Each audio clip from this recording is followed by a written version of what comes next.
Thank you for joining our webinar number 2, our second part of our CARES Act webinar series that we're going to be sharing some more information with you to be able to proceed with your 18003 Education Stabilization Funds, or what we're referencing today as CARES Act funding.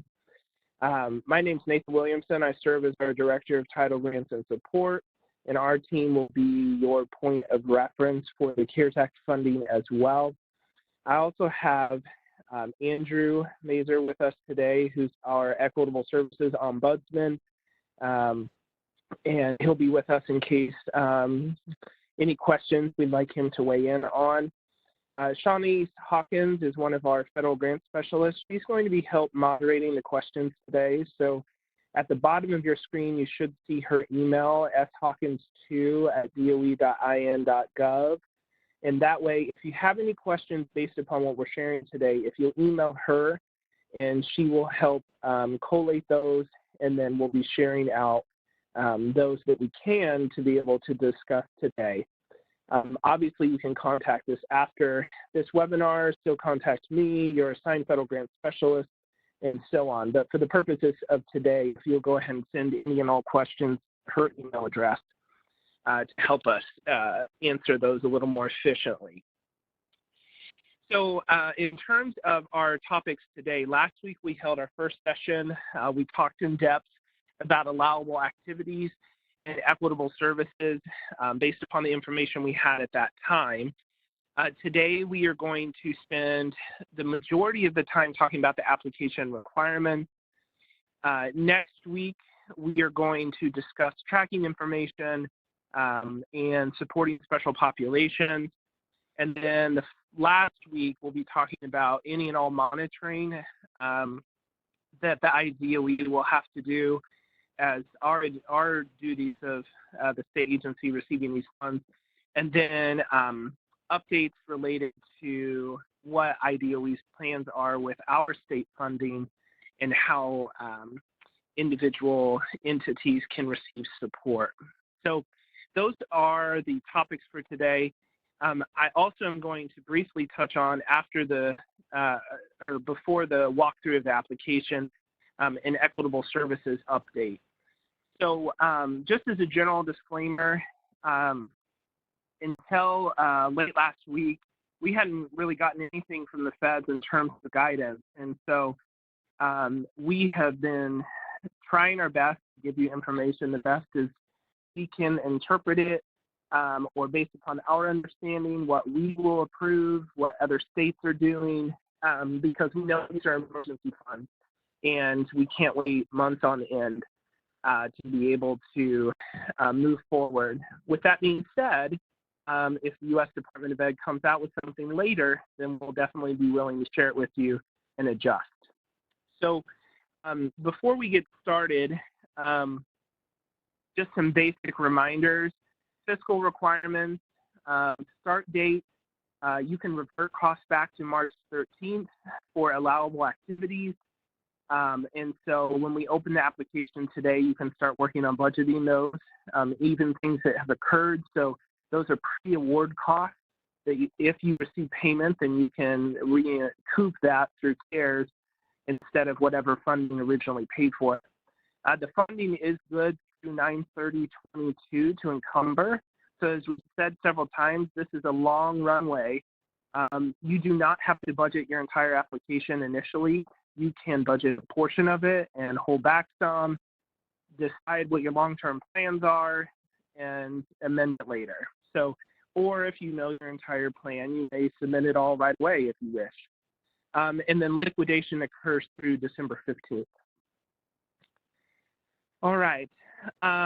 So before we proceed, I want to talk about equitable services for a little bit. So initial guidance from us, the Indiana Department of Ed, for the past many weeks was based upon our interpretation of the law. So the law refers to the Title I method of generating an equitable share for eligible non-public schools in your district.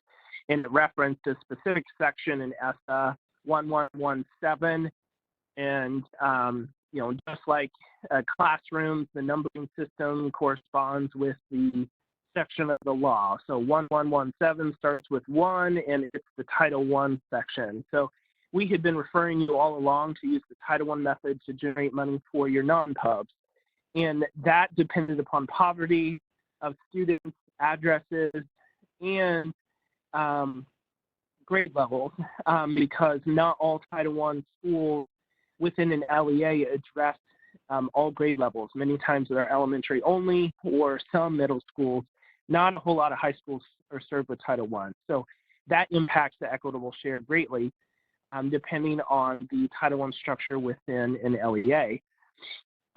Likewise with that, when the DOE had to apply for the funding, so we had to fill out an application as well to the feds.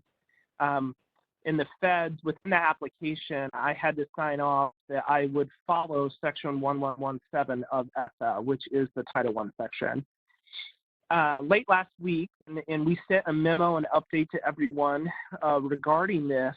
After our last Thursday webinar, we got a memo from the feds with that first bit of written guidance. And in that guidance, there was some language that we felt directly conflicted with the law, but the feds were saying that they were reconciling differences and spoke to what they were interpreting as the intent of the law, and so instructed SEAs, including IDOE, to utilize a method that wasn't in the law, but rather a method that the guidance had. So as expected, that caused confusion. We had to notify you all of what the feds were saying, but the conundrum here is IDOE is issuing the guidance to LEAs, IDOE is issuing the allocations to LEAs based upon Title I, and then the guidance is instructing LEAs to issue the equitable services to non-pubs based upon Title II, which is somewhat of a disconnect. That disconnect causes poverty to not be taken into account, and really just focuses on enrollment.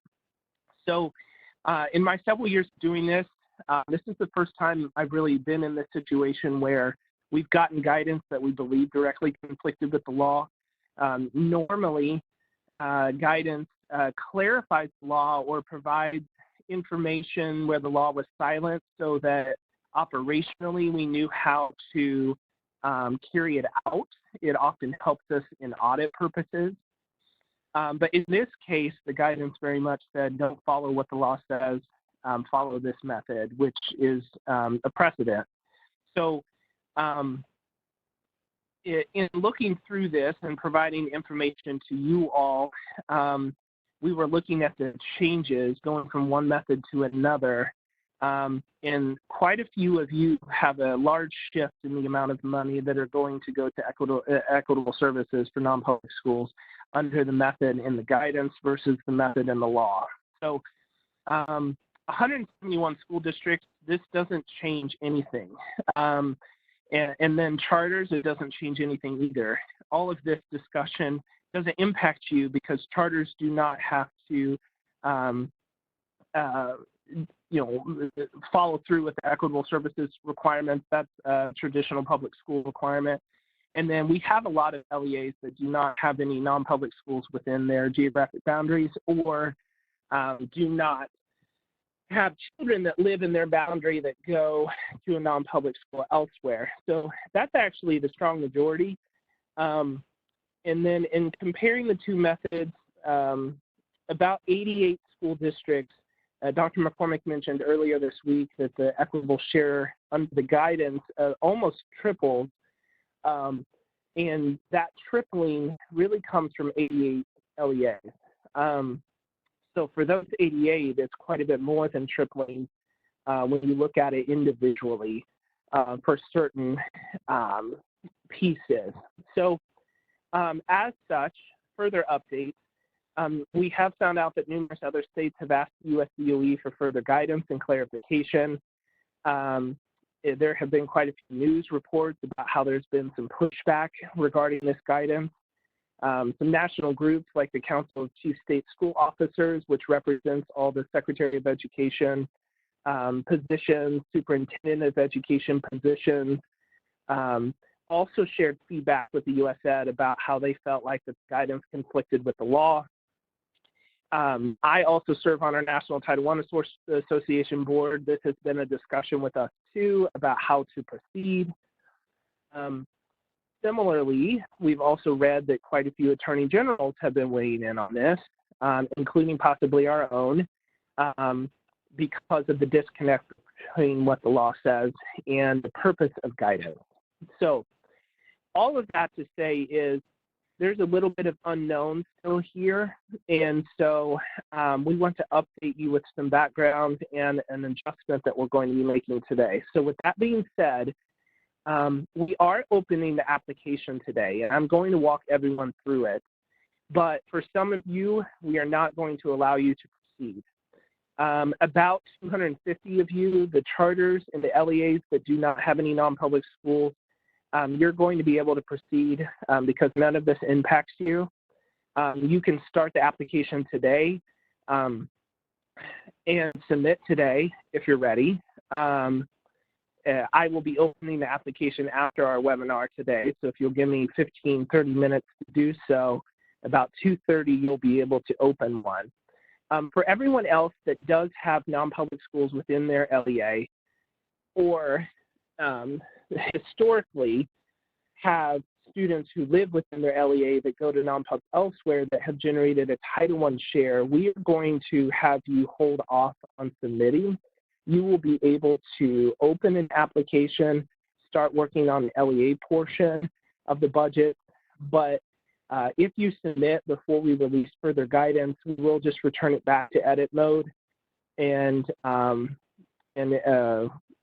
wait for when a final determination is going to be made. So that final determination is going to be dependent upon, for example, an advisory opinion from the Attorney General, if US DOE changes course, but ultimately what our state is going to decide. I'm sorry for the confusion. For some of you, this is going to be a little bit of a delay. We are not going to let this string out too far, but we're really at the mercy of an unexpected interpretation from the Fed that appears possibly that it could change again, or that the state is going to be able to make its own decision. So obviously, I'm always willing to be held accountable for things, but in this case, it very much we're at the mercy of being the messenger here from some confusion at the federal level.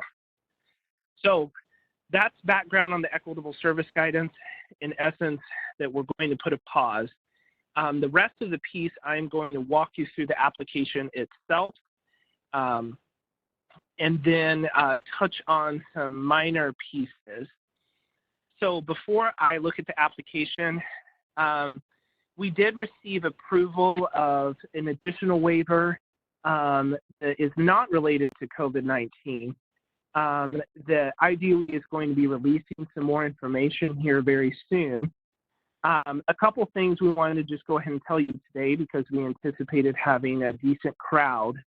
One of the things that the federal government waived for Indiana was the definition of what a high-quality paraprofessional is under ESSA. And instead of the ESSA prescriptive definition, they are deferring to IDOE to set the definition. It's our intent to make that definition more flexible because we think that more paraprofessionals can be deemed high quality outside of just the limited definition that's in the law. So if you have any ideas on, man, I wish the paraprofessional rules would allow for X, Y, and Z to be considered as high quality because one, we believe it's high quality, two, the current rules limit our ability to find good people to work with kids. If you have any ideas on that, start thinking and send that to Graham. His email address is found right there. Secondly, there are more things that are waived for us, but the only two I'm going to cover today were more pressing. The second one is the sort of arbitrary percentages under Title IV that you had to spend 20% on focus area A, 20% on focus area B, which those are well-rounded and social emotional respectively. And then technology integration is focus C, and you had to spend something on that. We received approval to waive that for the next 5 years through 2023-24 in the carryover period there. So as you start thinking, and you should be getting your next year's allocations for 2021 very soon. Our plan is this month of May. You do not have to comply with that 2020 something rule and can budget accordingly to your needs. All right. I am going to back out of that slide deck and go to our application center. So our application center is where you will apply for the CARES Act funding. And so the URL address is title1.doe.in.gov, the same URL that you're used to. Today I'm using my testing site so that I don't mess up anyone's URL, so ignore mine at the top because mine is a little bit different. But I want to show you how to open one as well as what is required to be able to apply. So you are going to click on, when you get to the web address, you are going to put in your username and ID, same one that you use for your Title I app. Once you get into it, and mine looks a little bit different than yours, so if you see some extra tabs, ignore those. But under grant applications, you'll click on corporation view. Today, I was playing around with Lafayette School Corporation, so I'm going to pull theirs up to be able to get everything where I can show you. So once you open the application, you'll see this page, but I've already opened Lafayette, so I want to show you someone that has not yet been opened within the system. So you'll see that there's no 2020 app up here, and that will also show the case for you for the ESSA or the ESSER funds under the CARES Act. So to open it, when you go into the first time, you'll hit begin new application. For the funding that we're talking about today, the formula funds that you have been given, we're going to do this one, the 18003 Education Stabilization Relief Fund. This bottom one is if we issue more money to you, and that's where you'll see the word supplemental. So do not use that one yet. It'll be marked as closed. You'll click on this one, and it will begin one for you. But I'm going to back out and go back to Lafayette because I put some info in here to make it easier to walk you through it. So there you'll see 2020, the Education Stabilization Fund, LEA Edit. So we're going to click on Open. On this page is the first page, the district information page. You are going to mark yes or no whether you would like to use indirect costs. You're allowed to do that on CARES. You could take your full rate that IDOE has approved for you. You could take some of it, none of it. You are going to mark yes or no. If you have non-public schools within your district, and in this case, Lafayette does. So these are ones historically that have been here. I practiced adding one, you can delete, but these are going to be ones that are auto-populating, and then obviously you'll have to add new ones. So you put yes if you do have non-public schools, no if you do not. And your specialist will be checking to make sure all the non-public schools are represented. The participating yes or no is not changed just yet right here. I will show you later in the system where you can mark. Consultation form is there. Our consultation form you will find on the grants landing page. If you click on Ombudsman, you will see the non-public school list by geographic boundaries there, and then you'll see a consultation tab that has the CARES Act form. Now, if you have not yet consulted on CARES, you'll use that. If you have not yet consulted on the other programs like Title I, we encourage you to do so ASAP. But let's say you did consult on CARES, but you're going to consult on Title I next week and you want to submit CARES right away, then you can submit your consultation form with just the signature on CARES. All right, so looking at after that, the only question narrative that's on the entire grant is this one down here at the bottom. That's it. The rest is really just giving description on budget details for you. So you are going to mark yes or no to this question. Does the LEA assure that it will still pay all its employees and contractors during disruptions and closures? And so you'll mark yes, then no response is required down there. If you mark no, then you're going to have to provide some justification. Key part with this is just because you mark no doesn't mean that we're going to kick it back to you. Some LEAs have asked questions and have had legitimate reasons that they have marked no or will mark no, and I've told those LEAs that have had the discussions with me, you know, why is it, and in putting that response there at the bottom. So don't think that no means automatically denied. If it's a no, you need to provide your justification for who you haven't paid and why. And then as long as it complies with this definition, then we'll be able to proceed moving forward.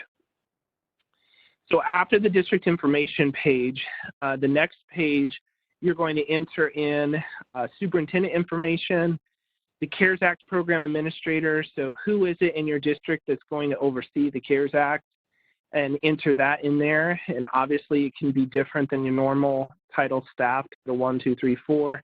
It's up to you as a district or a charter. And then you're going to put in the treasurer information there to update it for us. Once you enter that, then you will see the summary page.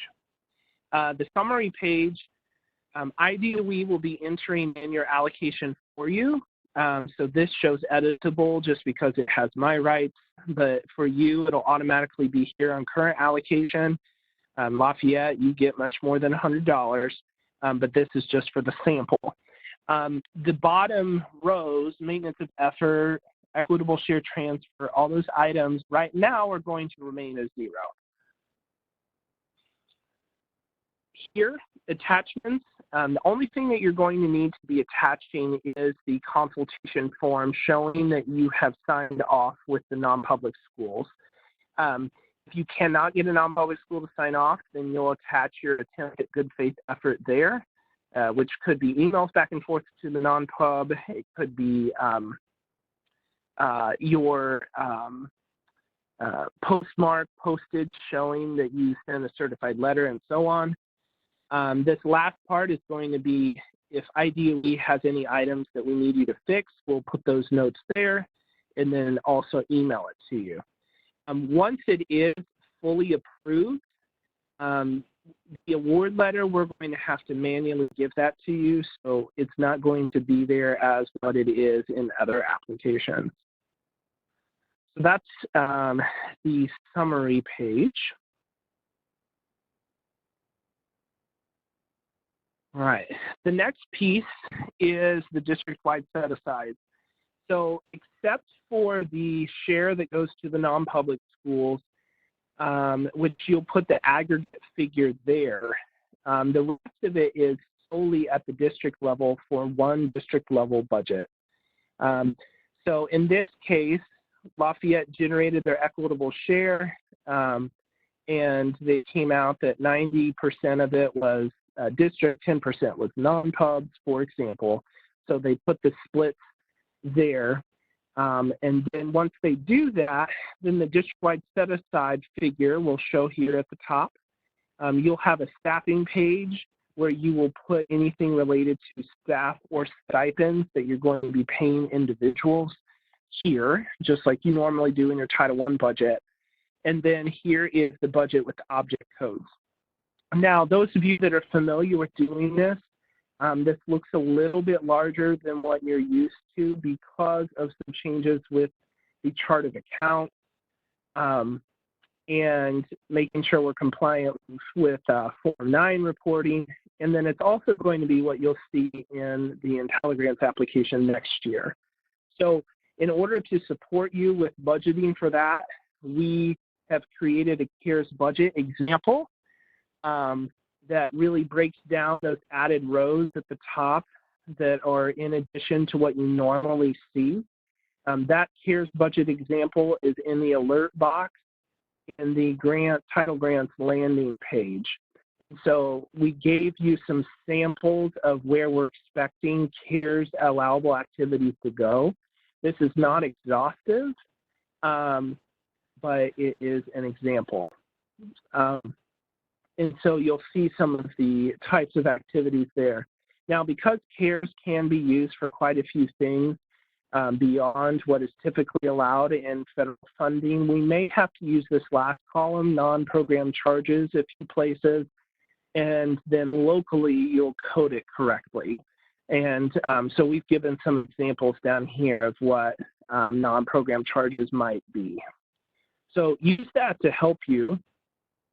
Once you enter in the budget and the specific cells, you'll put your description here at the bottom like you normally do, with a general breakdown and enough details for us to know what you're doing so that we can approve it and make sure it's reasonable in terms of cost. All right, and then after you do that, this is where you'll put, this one page is where you'll put the entire district level budget. Do not have to break it down by school, public school. It's just one district level budget. The next piece is the school level budgets for the non-public schools. So this list is going to be auto-populated from the list that you put in on the district information page. And then based upon your consultation with them, you're going to click yes or no. It starts off as no, and you will have to click yes. When you click yes, it will change it on that district information page, and as you saw, it also gives you the additional tabs. So you'll be able to put in staffing at the non-public school, and then the non-public school specific budget here.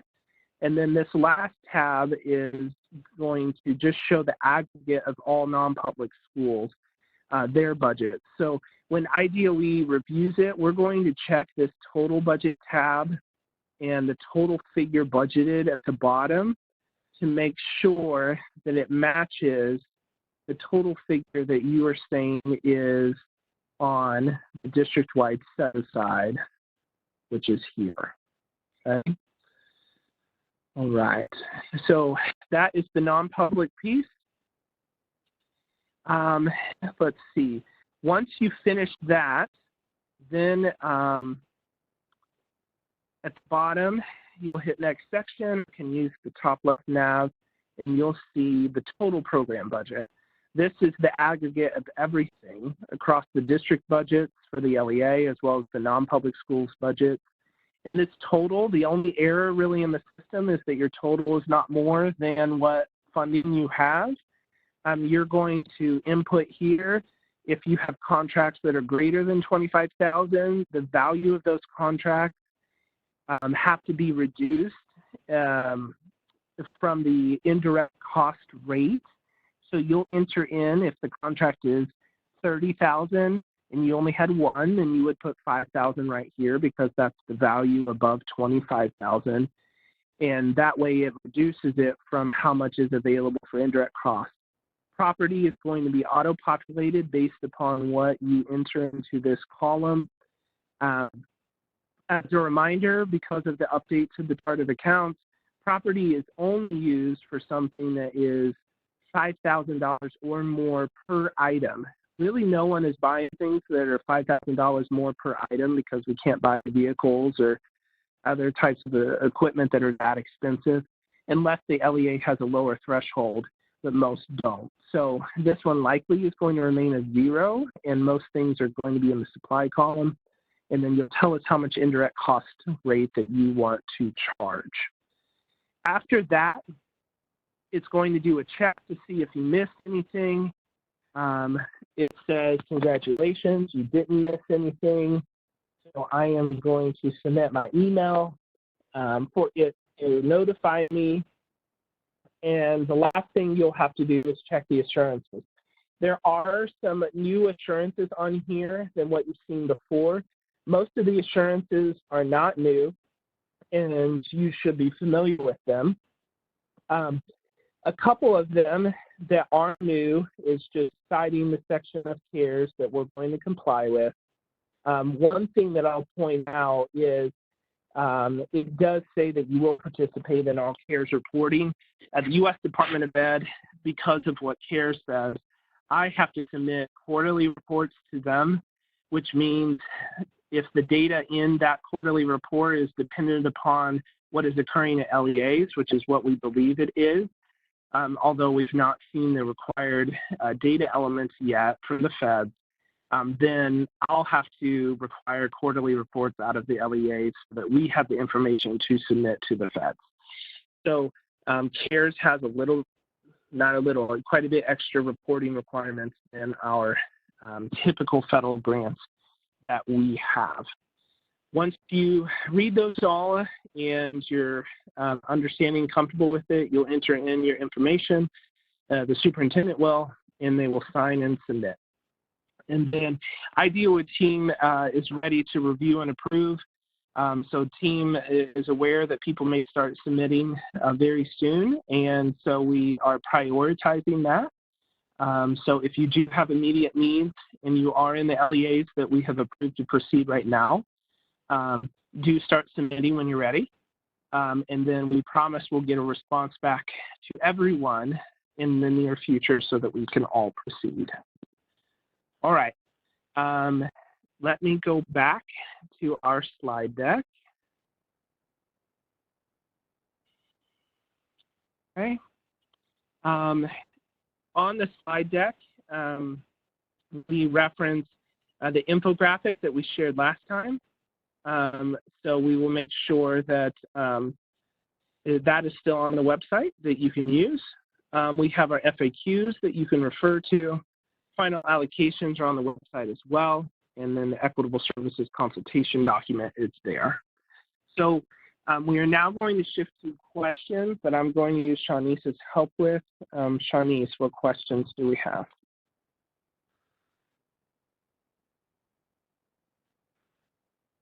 Nathan, the first one, will slides be available for the LEAs on the CARES website or on the DOE website?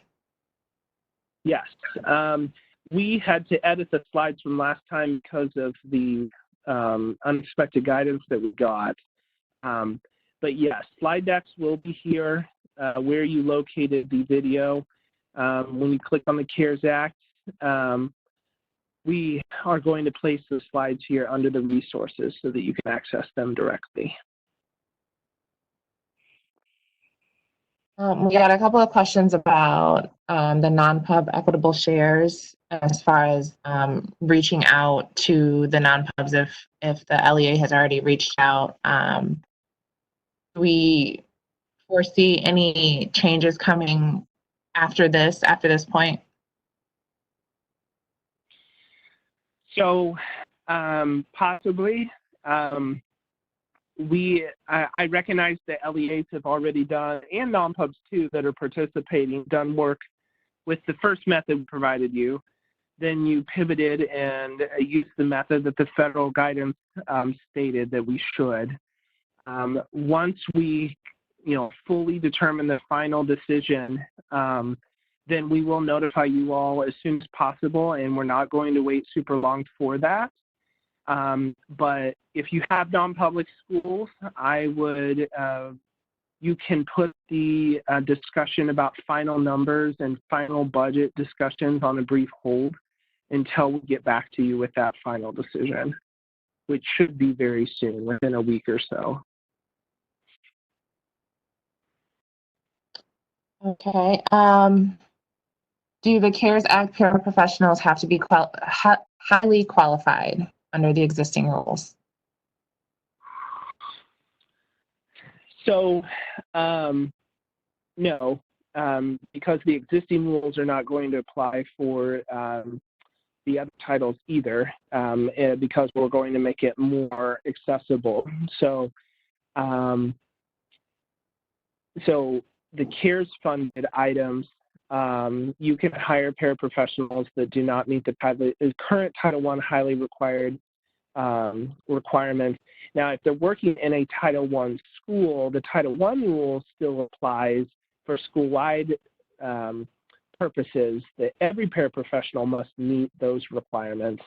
But with that being said, do watch out for updated guidance with us very soon. That way, if you are given more flexibility and you would like to hire someone that previously you couldn't for that role because they didn't have the 2 years of college or they couldn't pass the paraprofessional test, do watch out for that so that you can use that extra flexibility in hiring. All right. This is more of an equitable share question between LEAs. If you normally do an equitable share transfer because you have students living in or attending a non-pub in another district, will that be an issue? So that becomes a piece with the Title I method. And as I mentioned at the beginning, that's the method that we believe that the law requires, that the guidance conflicts with. So when a final decision is made, we will make sure that we update LEAs on those details, including if the need to transfer amongst LEAs is now needed again. Okay, if non-pubs want to hire people with CARES funding, would they need to be hired as LEA employees? So just as a general reminder, the non-pub can't hire the employees or make the purchases, submit the contracts. You know, the LEA has to do that. So the LEA is going to hire those individuals on behalf of the non-public school. The guidance that we released a year or so ago about the fact that non-public school individuals were being found as employees by the IRS, and therefore to remain in good graces, we gave a suggestion that all those individuals, yes, do need to be hired on as employees of the LEA. But ultimately, that was an IRS issue. We have not changed that guidance, so I would proceed with that.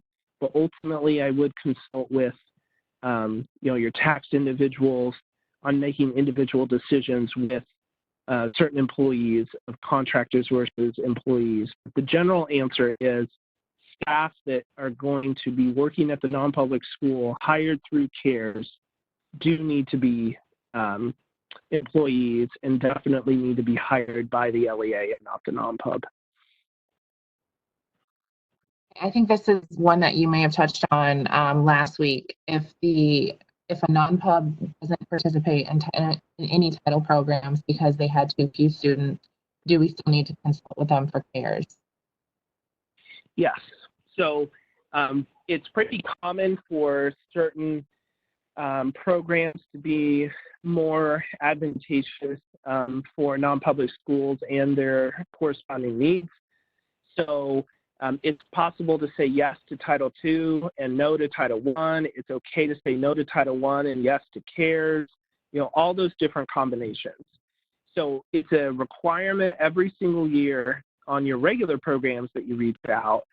And for CARES, just because they may have turned down Title I or Title II or IV or said yes to all of them, doesn't remove the responsibility to still consult for CARES. So yes, reach out and consult. And if they want to, they're able to participate in CARES no matter their decision on any of the other grants. I have a question about, do we still need to get 3 quotes for supplies and equipment? So the 3 quotes is speaking to procurement rules. And I'm going to back up and answer a related question of, are procurement rules still applicable? And the answer is yes. So federally, if the simplified acquisition threshold is $10,000, it used to be, I think, $3,000. So federally, if items are less than $10,000, and federally you don't have to. If they're more than $10,000, yes, you need to get multiple quotes. However, and then the state rules, so what the federal government says is whatever's most restrictive, you have to follow. So if you have a local rule that's more restrictive than 10,000, the state rule is less restrictive. But if you have a federal rule that's, or a local rule that's more restrictive, then you'll have to follow that, and State Board of Accounts will hold you to that more restrictive rule. So IDOE, if I buy something, I have to get multiple quotes if it's $500. But your threshold may be different. So the key part is check with your local school board rules on that, and then you do have to have written policies and procedures for procurement about who is able to sign off, having multiple signers, and getting quotes. So follow your normal rules for title in IDEA that you normally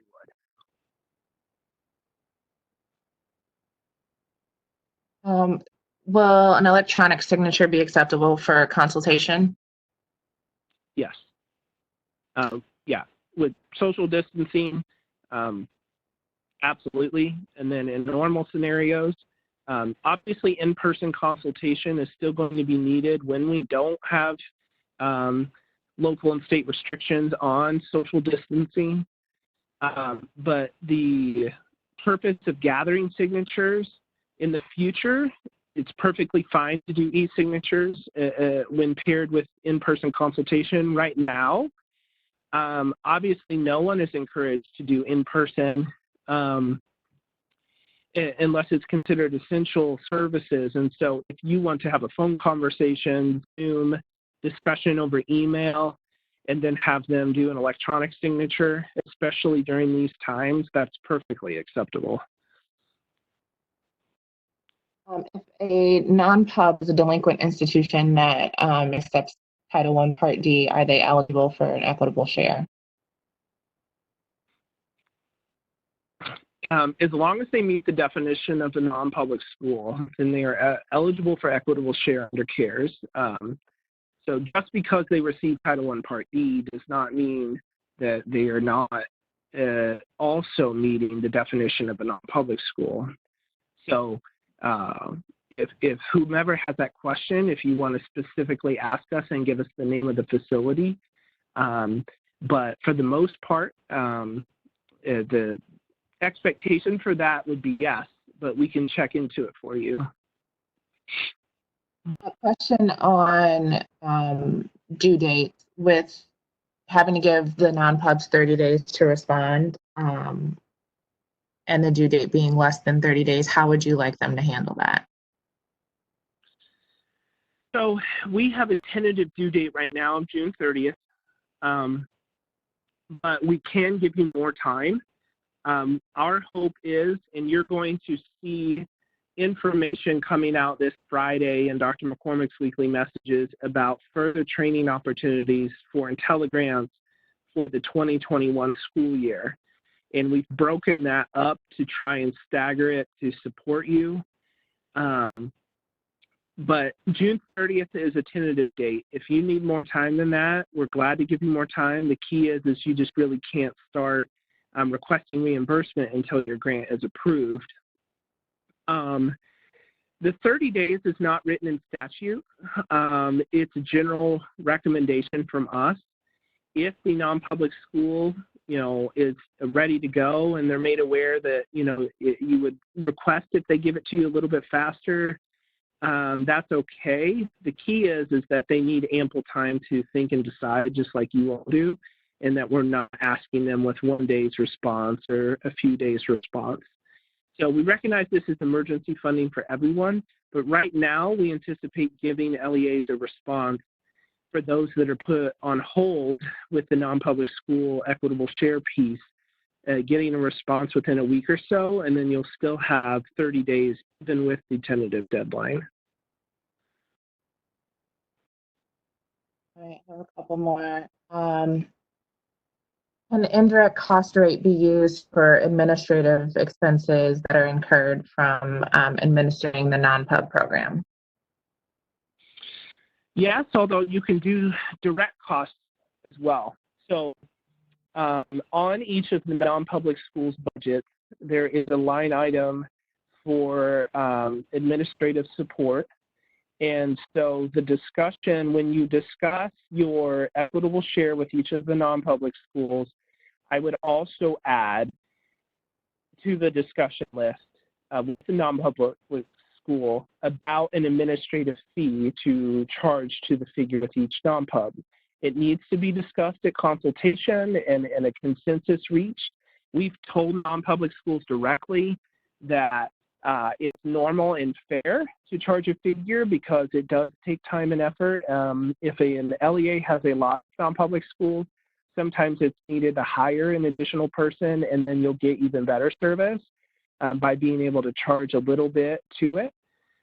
You can recoup through indirect costs, but the main thing is I would discuss recouping through direct cost first, and the appropriate percentage, say 10%, for example, to charge to each non-public school's budget and discuss in consensus, and then put it on that non-public school's budget out of their figure.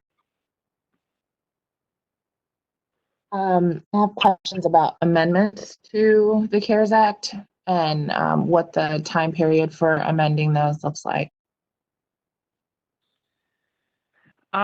So the funding is good through 9/30 of 22. So, that's quite a ways away, but I have no intention of closing the amendment process anywhere in the near future. So we know over the next year plus, things are going to change. Needs are fluid. And so if you want to submit right now immediate needs, or when we give you the go-ahead, and then submit other needs later or change them later, that's perfectly fine. So I don't anticipate closing any amendment date until, we're getting close to that 9/30/22 figure. So sometime in 2022.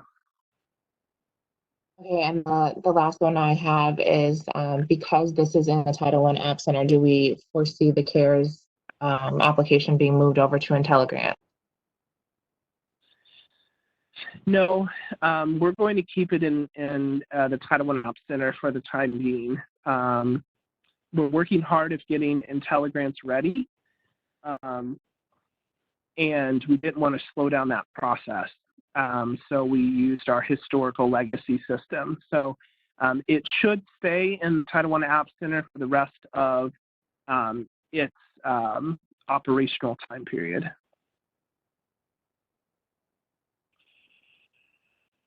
All right, and you said that was the last question?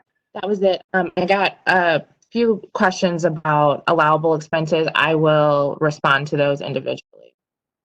Okay, great. All right, so we will respond to everyone that sends it if we didn't answer your question verbally. Thank you all for joining.